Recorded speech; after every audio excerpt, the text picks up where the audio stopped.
lady who was driving it was honking and telling me, literally signaling with her hand, go, go, go. Of course I wasn't going to go.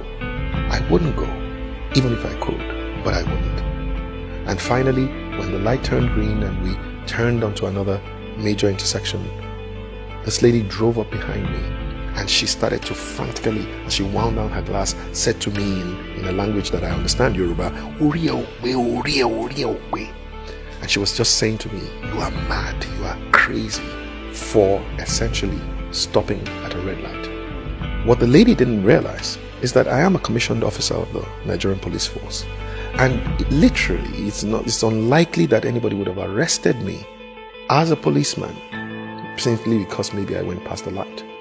But I would not go past that red light, not because I'm scared of being arrested, but for the very simple reason that, number one, I fear God. Number two, I love Nigeria and I love the people of this nation. Number three, this is the most important one, I do have a respect for the law.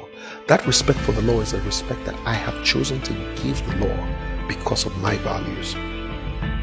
You see, the other thing that the lady did not realize was that as she was winding down her glass to tell me how crazy I was, she had wound down the glass, the rear glass, and two little beautiful girls were peeping their head out of this beautiful Jeep, looking at this man who their mom had just told was a madman for stopping at a red light.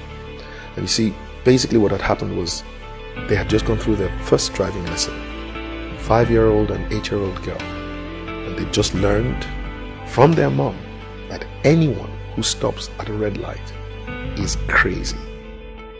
This is essentially how we have confused a generation. And I'm sure you know that there was a time when there was a generation that knew what was right from wrong and chose to do what was right.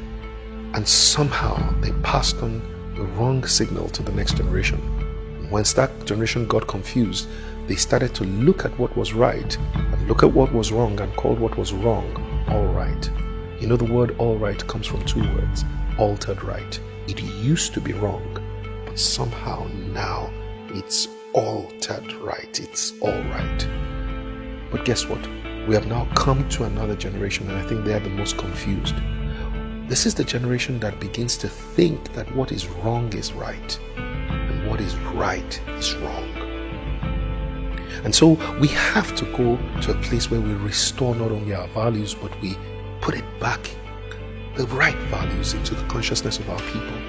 And the only way we can do so is each of us, especially you and I, choosing to be the ABCD of our values. In other words, first we have to be A, the advocates of our values. We have to be the proponents of these values. We have to go out and literally on behalf of the values tell people what we stand for. My great mentor, Dr. Christopher Kolade, said, it's not enough for you to stand for what is right. You must let people know what you stand for. But then, apart from being an advocate, we have to become believers and behavers of our values. In other words, don't just say what you believe, behave in accordance with your beliefs. And then there is C, be a champion for your values. Choose to make and convince other people what it is that you stand for. And the last one, be a defender for your values. You know, you have to defend your values. Every time your values are violated, stand up for your values. You're standing on a queue and somebody else wants to go past that queue, say something. Don't just say Nigerians. No, say something. Insist that your values, the right values, must also be defended. And this is how we will put the right values back into the consciousness of our nation. Each one advocating, believing and behaving, convincing and defending our values. So go ahead and do the right thing at all times, regardless of who is doing the wrong thing.